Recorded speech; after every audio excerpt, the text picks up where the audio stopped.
Assalamualaikum warahmatullahi wabarakatuh. Apa kabar semuanya? Semoga tetap baik-baik saja ya.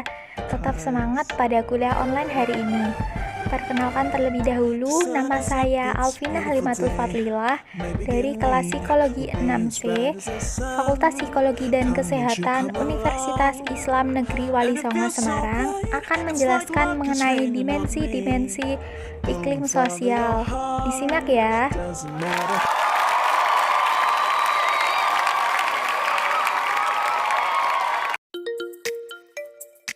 Di sini teman-teman udah tahu belum apa itu iklim sosial?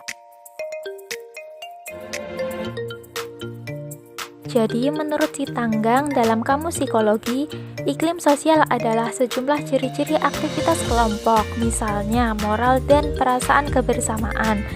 Pengertian lain mengenai iklim sosial yang terdapat dalam Kamus Istilah Psikologi ialah iklim sosial merupakan pandangan, keyakinan, ataupun kepercayaan yang sedemikian rupa yang dimiliki suatu kelompok atau yang hidup dalam masyarakat, sehingga mencerminkan suasana kehidupan masyarakat tersebut. Menurutmu, iklim sosial secara keseluruhan terdiri dari beberapa domain yang meliputi sistem lingkungan yang dijelaskan ke dalam 3 perangkat dimensi, yaitu dimensi hubungan atau relationship dimensions, dimensi pengembangan pribadi atau personal growth dimensions, serta dimensi pemeliharaan dan perubahan sistem atau system manage and change dimensions.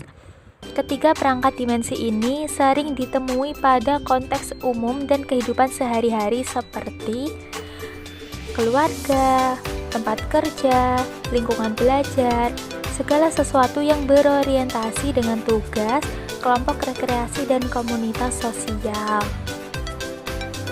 Selanjutnya, saya akan menjelaskan mengenai 3 dimensi tadi. Yang pertama yaitu dimensi-dimensi hubungan atau relationship dimensions. Dimensi ini menunjukkan pada sifat dan intensitas dari hubungan personal di dalam lingkungan. Dimensi ini mengukur tingkat keterlibatan individu dalam lingkungan, sejauh mana individu saling memberi dorongan dan pertolongan, serta tingkat kebebasan dan keterbukaan mengekspresikan diri. Yang kedua yaitu dimensi-dimensi pengembangan pribadi atau personal growth dimensions. Dimensi ini mengukur tujuan dari lingkungan. Di sini teman-teman udah tahu belum maksudnya apa? Jadi maksudnya pada area apa atau dalam hal apa pengembangan pribadi dan peningkatan kualitas diri mendapat tekanan yang lebih dalam. Yang ketiga, dimensi-dimensi pemeliharaan dan perubahan sistem atau system maintenance and change dimensions. Dimensi ini mengukur tingkat keteraturan dan kejelasan dari apa yang diharapkan oleh lingkungan, tingkat pengawasan yang berlaku, dan respon terhadap perubahan dalam lingkungan. Maus juga menjelaskan mengenai 3 tipe lingkungan.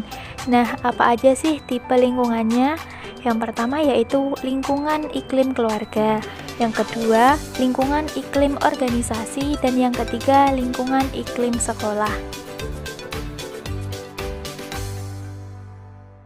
Dalam lingkungan iklim keluarga terdapat 3 dimensi. Yang pertama dimensi-dimensi hubungan, yang kedua dimensi-dimensi pengembangan pribadi, dan yang ketiga dimensi-dimensi pemeliharaan dan perubahan sistem seperti tadi ya.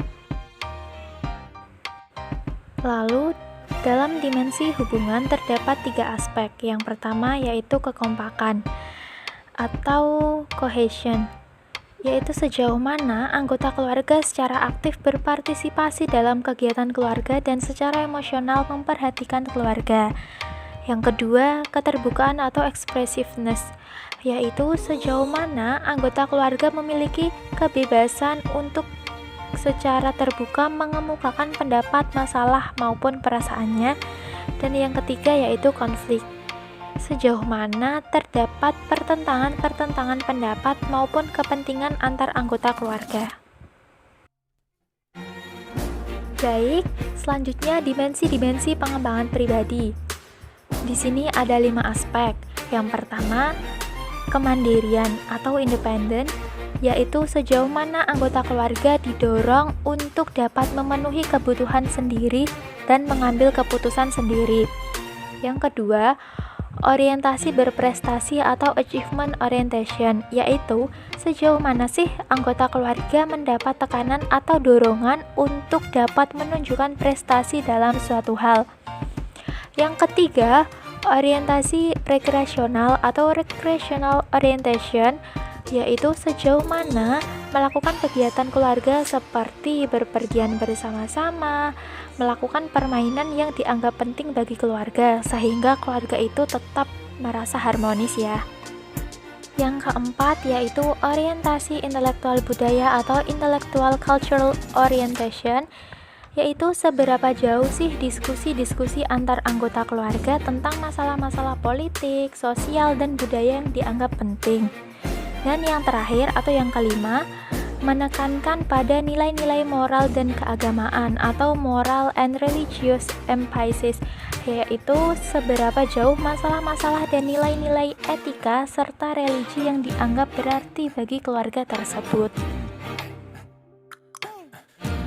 Dimensi yang terakhir dalam lingkungan iklim keluarga yaitu dimensi-dimensi pemeliharaan dan perubahan sistem. Di sini ada dua aspek. Yang pertama, peraturan atau organization, yaitu jumlah dari struktur formal seperti aturan-aturan, jadwal-jadwal, dan sebagainya yang berlaku dalam keluarga. Lalu yang kedua, pengawasan atau control, yaitu sejauh mana suatu hal boleh dilakukan dan tidak boleh dilakukan oleh anggota keluarga. Selanjutnya, lingkungan iklim organisasi. Di sini ada 4 dimensi. Yang pertama yaitu dimensi hubungan, yang kedua dimensi pertumbuhan dan perkembangan, yang ketiga dimensi perubahan dan perbaikan sistem, dan yang keempat dimensi lingkungan fisik. Yang pertama, dimensi hubungan, mencakup aspek interaksi yang dilakukan pegawai dengan sesamanya dan personil organisasi lainnya serta kepada organisasi itu sendiri. Adapun skala yang termasuk dalam dimensi ini adalah kerjasama, keintiman, kedekatan, dan keterlibatan. Selain itu, hubungan ini juga mengukur sejauh mana keterlibatan semua personil organisasi dalam aktivitas sehari-hari. Yang kedua, dimensi pertumbuhan dan perkembangan, membicarakan mengenai tujuan dari organisasi dalam mendukung pertumbuhan atau perkembangan pribadi serta motivasi pegawai dalam berkembang. Dalam dimensi ini juga termasuk diantaranya minat profesional, halangan, kepercayaan, standar prestasi, orientasi pada tugas yang diemban oleh pegawai. Yang ketiga, dimensi perubahan dan perbaikan sistem, membicarakan sejauh mana iklim organisasi mendukung harapan memperbaiki kontrol dan merespon perubahan yang terjadi.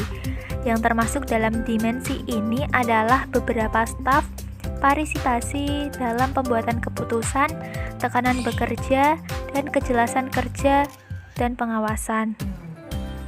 Yang terakhir, dimensi lingkungan fisik. Dalam dimensi ini menjelaskan mengenai sejauh mana lingkungan fisik dapat mendukung harapan pelaksanaan tugas pegawai. Teman-teman, ini masih pada semangat gak sih nyimaknya? Pasti udah rada capek ya? Tenang kok, ini udah sebab terakhir jadi didengerin ya. Nah, yang terakhir yaitu lingkungan iklim sekolah. Di sini juga ada 4 dimensi. Yang pertama, dimensi hubungan, yang kedua, dimensi pertumbuhan dan perkembangan pribadi, yang ketiga, dimensi perubahan dan perbaikan sistem, yang keempat, dimensi lingkungan fisik. Dimensi hubungan mengukur sejauh mana keterlibatan personalia yang ada di sekolah seperti kepala sekolah, guru, dan peserta didik saling mendukung dan membantu. Di antaranya adalah dukungan peserta didik, afiliasi, keretakan, keintiman, kedekatan, dan keterlibatan. Lalu, dimensi pertumbuhan dan perkembangan pribadi. berorientasi pada tujuan, membicarakan tujuan utama sekolah dalam mendukung pertumbuhan atau perkembangan pribadi dan motivasi diri guru untuk tumbuh dan berkembang yang mengarah pada minat profesional, halangan, kepercayaan, standar prestasi, dan orientasi pada tugas. Selanjutnya, dimensi perubahan dan perbaikan sistem.